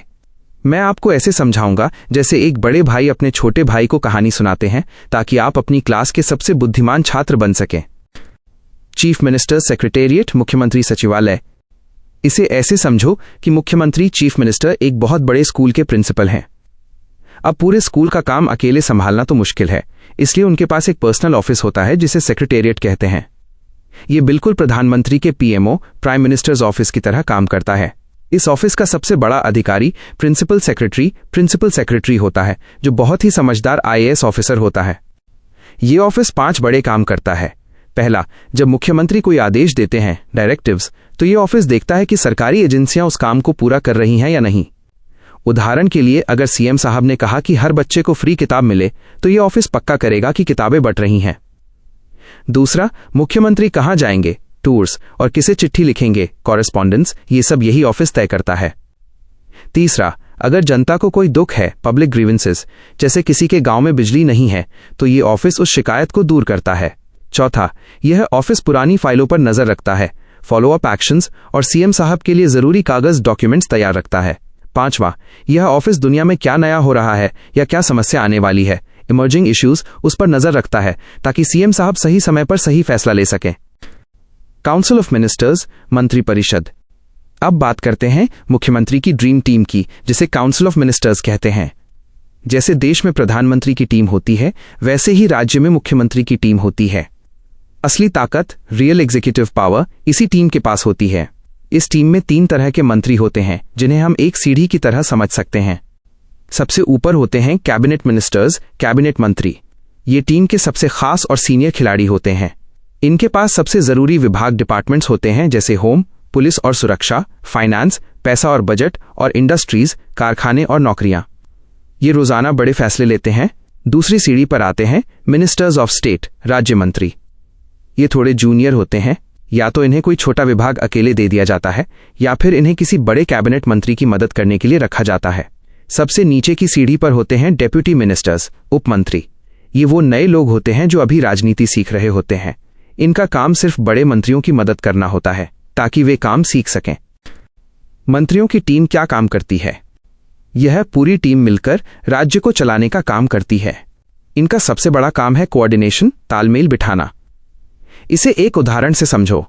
अगर सड़क बनाने वाला मंत्री, रोड मिनिस्टर और पानी का पाइप डालने वाला मंत्री, वाटर मिनिस्टर आपस में बात नहीं करेंगे तो एक सड़क बनाएगा और दूसरा उसे पाइप डालने के लिए खोद देगा।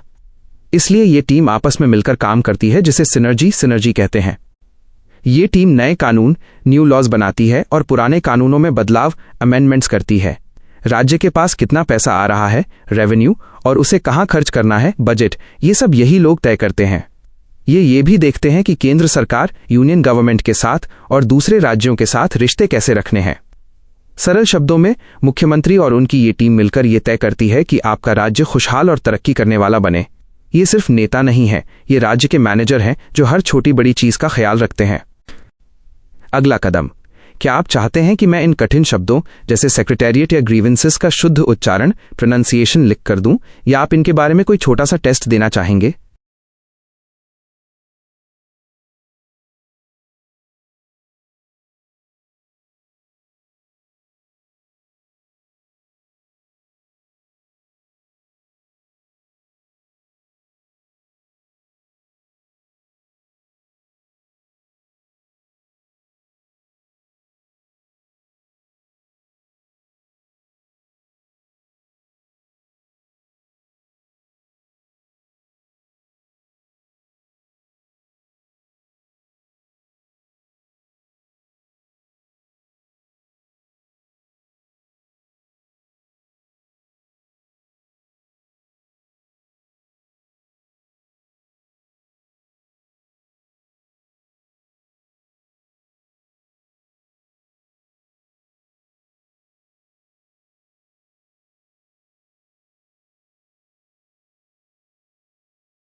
नमस्ते मेरे छोटे भविष्य के ऑफिसर।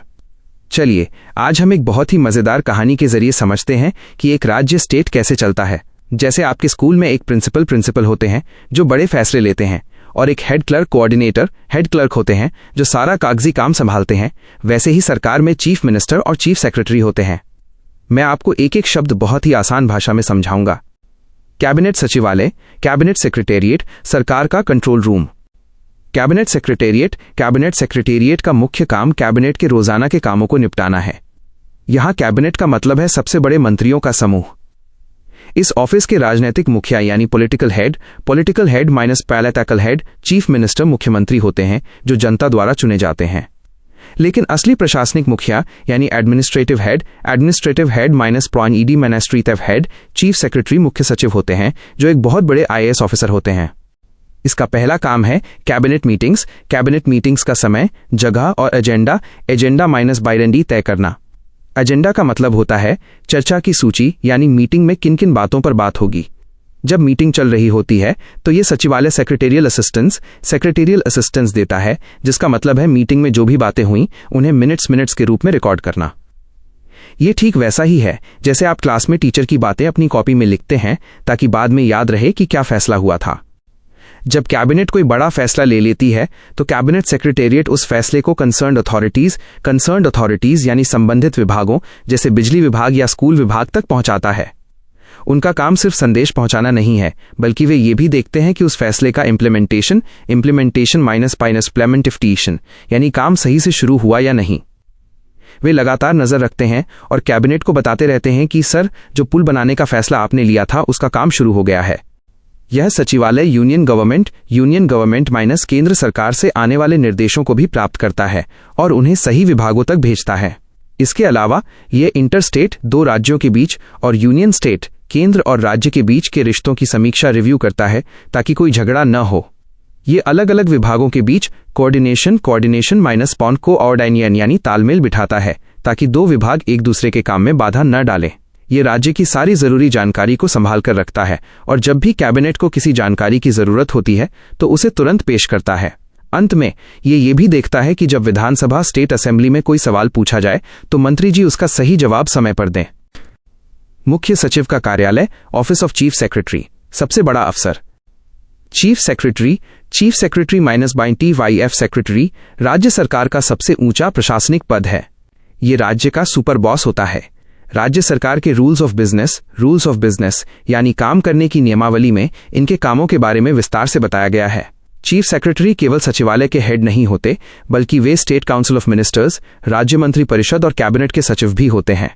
वे सरकार के कई महत्वपूर्ण विभागों के मुखिया होते हैं, जैसे जनरल एडमिनिस्ट्रेशन डिपार्टमेंट, सामान्य प्रशासन विभाग, पर्सनल डिपार्टमेंट, कार्मिक विभाग माइनस जो लोगों की नौकरी और ट्रांसफर देखता है, एडमिनिस्ट्रेटिव रिफॉर्म्स डिपार्टमेंट, प्रशासनिक सुधार विभाग और प्लानिंग डिपार्टमेंट, योजना विभाग। हालांकि हर राज्य में ये थोड़े अलग हो सकते हैं। चीफ सेक्रेटरी की सबसे बड़ी जिम्मेदारी कोऑर्डिनेशन, तालमेल बिठाना है।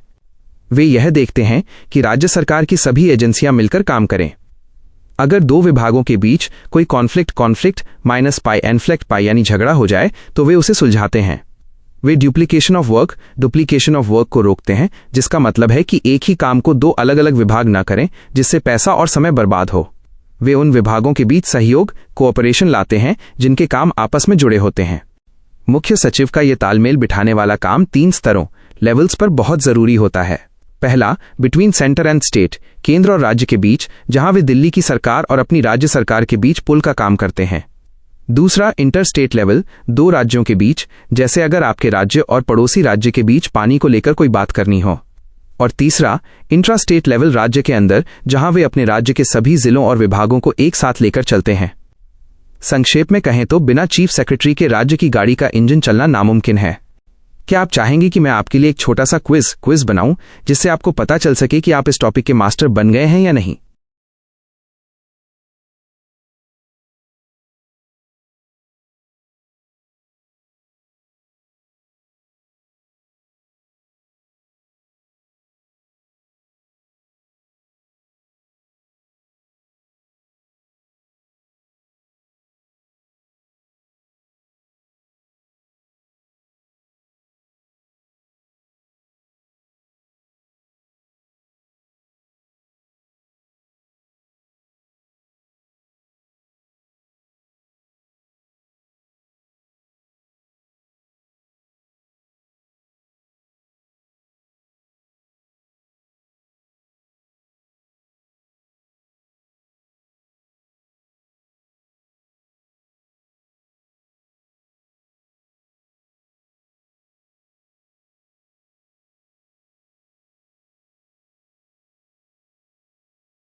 नमस्ते मेरे छोटे दोस्त। आज मैं तुम्हें भारत के राज्यों की सरकार कैसे चलती है, ये एक बहुत ही मजेदार कहानी की तरह समझाऊंगा। तुम बस एक बड़े स्कूल की कल्पना करो जहां बहुत सारे काम होते हैं। इस कहानी को हम 2 बड़े हिस्सों में बांटेंगे। एक है स्टेट सेक्रेटेरिएट और दूसरा है एग्जीक्यूटिव एजेंसीज। चलिए शुरू करते हैं। 1, स्टेट सेक्रेटेरिएट, राज्य सचिवालय, सरकार का दिमाग। जैसे हमारे शरीर को चलाने के लिए एक दिमाग, ब्रेन होता है, जो सोचता है कि क्या करना है, वैसे ही हर राज्य, स्टेट का एक स्टेट सेक्रेटेरिएट होता है। ये राज्य की सबसे ऊंची जगह, हाईएस्ट लेवल एडमिनिस्ट्रेटिव बॉडी है, जहां से पूरे राज्य पर नजर रखी जाती है। जैसे दिल्ली में देश का दिमाग है, वैसे ही हर राज्य का अपना एक सचिवालय होता है। यहां 2 तरह के लोग बैठते हैं। पहले होते हैं मिनिस्टर्स माइनस, जिन्हें जनता चुनती है, और दूसरे होते हैं सेक्रेटरीज माइनस, जो बहुत पढ़ लिख कर IAS अफसर बनते हैं। मिनिस्टर को हम राजनीतिक मुखिया, पॉलिटिकल हेड कहते हैं, और सेक्रेटरी को प्रशासनिक मुखिया, एडमिनिस्ट्रेटिव हेड कहते हैं। अब यहां काम कैसे होता है? काम को छोटे छोटे टुकड़ों में बांटा जाता है, जिसे डिपार्टमेंट्स कहते हैं, जैसे शिक्षा विभाग, एजुकेशन, स्वास्थ्य विभाग, हेल्थ, और खेती विभाग, एग्रीकल्चर। मिनिस्टर का काम है ये देखना कि उनके विभाग में क्या हो रहा है, और वो इसके लिए चीफ मिनिस्टर, मुख्यमंत्री और राज्य की विधानसभा, लेजिस्लेचर को जवाब देते हैं। लेकिन मिनिस्टर अकेले काम नहीं कर सकते, इसलिए सेक्रेटरीज उनकी मदद करते हैं। सेक्रेटरी का काम है मिनिस्टर को सही सलाह, एडवाइस देना, उन्हें जानकारी, इन्फॉर्मेशन देना, और मिनिस्टर जो फैसला लें उसे लागू करवाना। सचिवालय सेक्रेटेरिएट के मुख्य काम ये हैं। सबसे पहले ये नई योजनाएं और नियम बनाता है, जिसे formulation of policies and programmes कहते हैं। जैसे सब बच्चों को फ्री किताब मिलेगी, ये नियम सचिवालय में बनेगा। दूसरा काम है सुपरवाइजिंग, यानी ये देखना कि जो नियम बने हैं वे जमीन पर ठीक से काम कर रहे हैं या नहीं। तीसरा काम है बजटिंग यानी पैसों का हिसाब रखना कि कहाँ कितना खर्च होगा। चौथा काम है मिनिस्टर्स की मदद करना ताकि वे विधानसभा में पूछे गए सवालों के जवाब दे सकें। पांचवा काम है अफसरों की नौकरी, उनके तबादले, ट्रांसफर्स और उनकी गलतियों पर सजा, डिसिप्लिनरी प्रोसीडिंग्स तय करना। और आखिरी काम है केंद्र सरकार, सेंट्रल गवर्नमेंट और दूसरे राज्यों के साथ बातचीत करना, कोऑर्डिनेटिंग। यह सचिवालय एक थिंक टैंक की तरह है जो नए विचार सोचता है और यहाँ सरकार के सारे जरूरी दस्तावेज, डॉक्यूमेंट संभाल कर रखे जाते हैं, जिसे रिपोजिटरी कहते हैं। 2. स्टेट एग्जीक्यूटिव एजेंसीज, राज्य कार्यकारी एजेंसियां, सरकार के हाथ पांव। अगर सचिवालय दिमाग है तो एग्जीक्यूटिव एजेंसीज सरकार के हाथ पांव हैं। इन्हें डायरेक्टोरेट भी कहा जाता है। दिमाग ने सोचा कि सड़क बनानी है, लेकिन हाथ पांव एजेंसीज जाकर सच में ईंट और पत्थर से सड़क बनाएंगे। ये एजेंसियां सचिवालय के नीचे सबऑर्डिनेट काम करती हैं और अक्सर सचिवालय की बिल्डिंग से बाहर दूसरे दफ्तरों में होती हैं। इनका मुखिया कोई विशेषज्ञ या स्पेशलिस्ट होता है, जैसे हेल्थ विभाग का मुखिया कोई बड़ा डॉक्टर होगा। उन्हें डायरेक्टर, इंस्पेक्टर जनरल या कमिश्नर जैसे नामों से पुकारा जाता है। इनका काम बहुत सीधा और मेहनत वाला है। इनका पहला काम है एग्जीक्यूटिंग पॉलिसीज, यानी सचिवालय ने जो फैसला लिया उसे सच में पूरा करना। जैसे अगर सचिवालय ने कहा कि सबको वैक्सीन लगनी चाहिए, तो ये एजेंसियां ही डॉक्टर और दवाइयां भेजकर वैक्सीन लगवाएंगी। इनका दूसरा काम है सरकार और मिनिस्टर को तकनीकी सलाह, टेक्निकल एडवाइस देना, क्योंकि ये अपने काम में एक्सपर्ट होते हैं। तीसरा काम है रिसर्च करना, यानी नए तरीके ढूंढना जिससे काम और बेहतर हो सके। चौथा काम है अपने विभाग का बजट बनाना और ये देखना कि सारा काम समय पर हो रहा है या नहीं। ये एजेंसियां और सचिवालय एक टीम की तरह मिलकर काम करते हैं ताकि राज्य का हर नागरिक खुश रह सके। प्रोनाउंसिएशन गाइड, उच्चारण निर्देश। 1. Secretariat. 2. Administrative, administrative. 3. Legislature. 4. Formulation. 5. Executive. अगला कदम, क्या आप चाहते हैं कि मैं आपको एक असली उदाहरण जैसे पुलिस या एजुकेशन डिपार्टमेंट लेकर समझाऊं कि ऊपर से नीचे तक ऑर्डर कैसे जाता है?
नमस्ते मेरे छोटे दोस्त। चलिए भारत के सबसे ताकतवर पद यानी डिस्ट्रिक्ट गवर्नेंस, जिला प्रशासन को दुनिया के सबसे आसान शब्दों में समझते हैं। भारत एक बहुत बड़ा देश है और इसे छोटे छोटे हिस्सों में बांटा गया है जिसे हम डिस्ट्रिक्ट, जिला कहते हैं। जैसे आपकी स्कूल की डायरी में हर चीज लिखी होती है, वैसे ही सरकार के सारे काम जिले के स्तर पर होते हैं। डिस्ट्रिक्ट मैजिस्ट्रेट, डीएम, उस जिले का सबसे बड़ा अधिकारी होता है। उसे किंगपिन कहा जाता है, जिसका मतलब है वो मुख्य कील जिसके बिना पूरी गाड़ी प्रशासन गिर जाएगी। सरकार चाहे दिल्ली में हो या आपके राज्य की राजधानी में, वो जो भी बड़े फैसले लेती है उन्हें जमीन पर सच करने का काम इसी अधिकारी का होता है। इसीलिए इस पद की बहुत डिग्निटी, शान और ऑरा, रुतबा होता है। जब यह अधिकारी पैसों का हिसाब किताब रखता है या टैक्स जमा करता है तो इसे हम कलेक्टर कहते हैं, क्योंकि इसका काम रेवेन्यू यानी सरकारी पैसा कलेक्ट, इकट्ठा करना होता है। आजादी से पहले जब अंग्रेजों का राज था तब इस पद को लिटिल नेपोलियन, छोटा नेपोलियन कहा जाता था। नेपोलियन एक ऐसा राजा था जिसके पास सारी ताकत थी। वैसे ही उस समय का डीएम ही पुलिस का बॉस था, वही जज था और वही टैक्स लेने वाला भी। लेकिन धीरे धीरे यह ताकत कम हुई। 1921 में डायरची, द्वैध शासन आया, जिससे कुछ काम चुने हुए मंत्रियों को दे दिए गए। आज़ादी के बाद हमारे संविधान का आर्टिकल 50 अनुच्छेद 50 लागू हुआ, जिसने साफ कह दिया कि कानून बनाने वाला और सजा देने वाला जुडिशरी अलग अलग होने चाहिए। आज भले ही डीएम की ताकत पहले जैसी तानीशाही वाली नहीं है, लेकिन उनके काम का दायरा यानी एरिया ऑफ फंक्शंस आज भी बहुत बड़ा है। वो आज भी पूरे जिले का कैप्टन होता है। जब एक डीएम कलेक्टर की कुर्सी पर बैठता है तो वो खजाने का रक्षक बन जाता है। उसका काम होता है लैंड रेवेन्यू, जमीन का कर और खेती से जुड़े लोन का हिसाब रखना।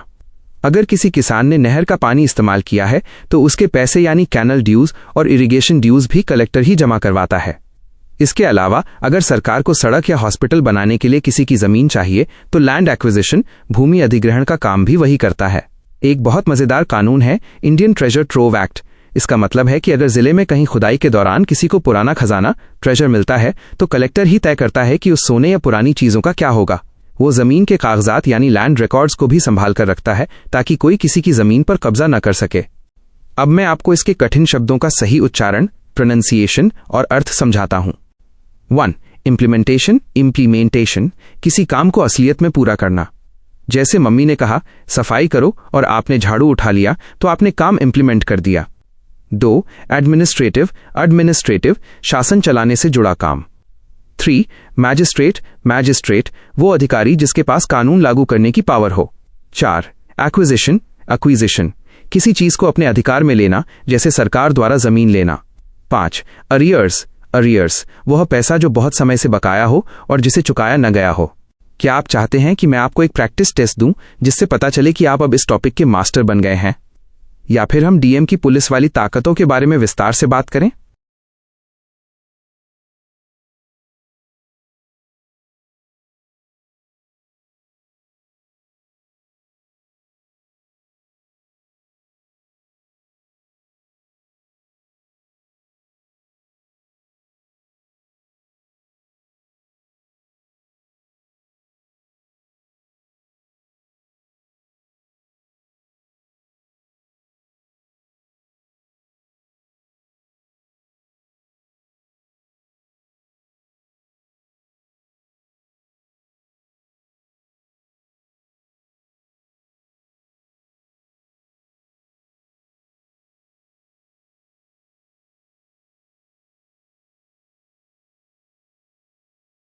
नमस्ते मेरे छोटे दोस्त। एक डिस्ट्रिक्ट मैजिस्ट्रेट डीएम बनना मतलब एक पूरे जिले का सुपर कैप्टन बनना है। चलो तुम्हारी दी हुई हर बात को बहुत ही आसान हिंदी में समझते हैं ताकि तुम इसे कभी न भूलो। डिस्ट्रिक्ट मैजिस्ट्रेट डीएम के रूप में उनकी सबसे पहली जिम्मेदारी लॉ एंड ऑर्डर, कानून और व्यवस्था को बनाए रखना है। इसका मतलब है कि जिले में कोई लड़ाई झगड़ा न हो और सब शांति से रहें। अब यहां एक मजेदार बात समझो। पुलिस विभाग का असली head superintendent of police SP होता है, जो पुलिस के अंदरूनी काम जैसे ट्रेनिंग और वर्दी देखता है, लेकिन पुलिस की ताकत का इस्तेमाल कब और कैसे करना है, इसका ऑपरेशनल कंट्रोल, कामकाजी नियंत्रण डीएम के पास होता है। डीएम जब चाहे तब पुलिस स्टेशन, थाने, वहां के स्टाफ, जेलों और पुलिस डायरीज, पुलिस की रोज की डायरी की इंस्पेक्ट जांच कर सकता है। वो ये देखता है कि पुलिस अपना काम ईमानदारी से कर रही है या नहीं। इसके अलावा अगर कोई कोर्ट, चाहे वो जिले के बाहर की ही क्यों ना हो, कोई जजमेंट फैसला सुनाती है तो उसे जमीन पर सच करने की जिम्मेदारी भी डीएम की होती है।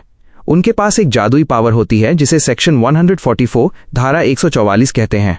जब भी शहर में दंगे या अशांति का खतरा होता है तो डीएम इसे लागू कर देते हैं, जिससे भीड़ जमा नहीं हो पाती और शांति बनी रहती है। साथ ही प्रिवेंटिव डिटेंशन, निवारक निरोध के तहत वो किसी ऐसे व्यक्ति को पहले ही हिरासत में ले सकते हैं जो आगे चलकर बड़ी मुसीबत पैदा कर सकता है। और हाँ, अगर किसी अपराधी को डेथ पेनल्टी, फांसी की सजा दी जा रही हो तो वहां डीएम या उनके किसी बड़े अधिकारी का होना बहुत जरूरी है, क्योंकि उन्हीं के साइन के बाद ही वो सर्टिफिकेट पूरा माना जाता है। अब बात करते हैं डीएम के कोऑर्डिनेटर, समन्वयक वाले रूप की।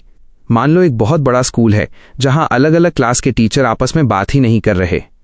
ऐसे में प्रिंसिपल सबको साथ लाता है, बस डीएम भी वही करता है। वो जिले के सभी डिपार्टमेंट्स, विभागों जैसे बिजली, पानी और सड़क विभाग के बीच सिनर्जी, तालमेल बिठाता है। वो ये सुनिश्चित करता है कि काम की ड्यूप्लीकेशन, नकल न हो।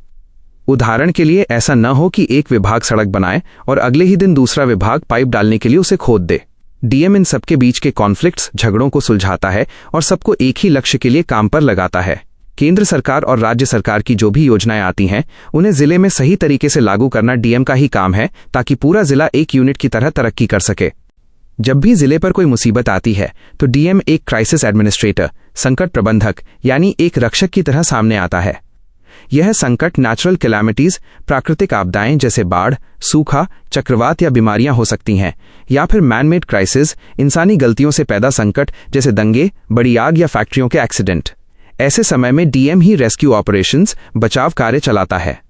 वो पीड़ितों को रीइंफोर्समेंट, अतिरिक्त मदद और खाना दवा भेजता है और जिले की जरूरी चीजों जैसे बिजली घर और पानी की टंकियों, वाइटल इंस्टॉलेशंस की सुरक्षा करता है ताकि शहर ठप न पड़ जाए। उनका सबसे बड़ा काम होता है लोगों के बीच पैनिक, घबराहट को रोकना और सबको ये यकीन दिलाना कि सब ठीक हो जाएगा। आखिरी और सबसे प्यारा रोल है डेवलपमेंट ऑफिसर, विकास अधिकारी।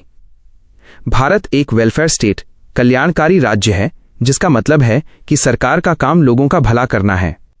आजादी के बाद डीएम को जिले के विकास का फोकल पॉइंट, मुख्य केंद्र बना दिया गया। वो शिक्षा, स्कूल्स, स्वास्थ्य, हॉस्पिटल्स, नौकरी और गरीबों के लिए घर जैसी स्कीम्स, योजनाओं को लागू करता है। उनका खास ध्यान गांव की महिलाओं, बच्चों और युवाओं पर होता है ताकि गरीबी मिट सके और सबका जीवन स्तर सुधरे।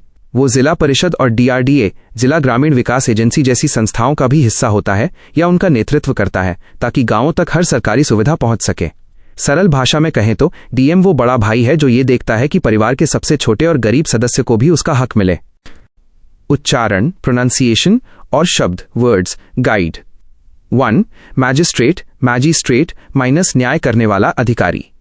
2. ऑपरेशनल, ऑपरेशनल माइनस काम करने से संबंधित। 3. एग्जीक्यूशन, एग्जीक्यूशन माइनस किसी आदेश को पूरा करना। 4. प्रिवेंटिव, प्रिवेंटिव माइनस पहले से बचाव करना। 5. सिनर्जी, सीनर्जी माइनस मिलजुल कर काम करने की ताकत। 6. कैलामिटीज, कैलामिटीज माइनस बड़ी प्राकृतिक आपदाएं। क्या आप चाहते हैं कि मैं आपको एक कहानी सुनाऊं कि कैसे एक डीएम एक दिन में ये सारे काम मैनेज करता है?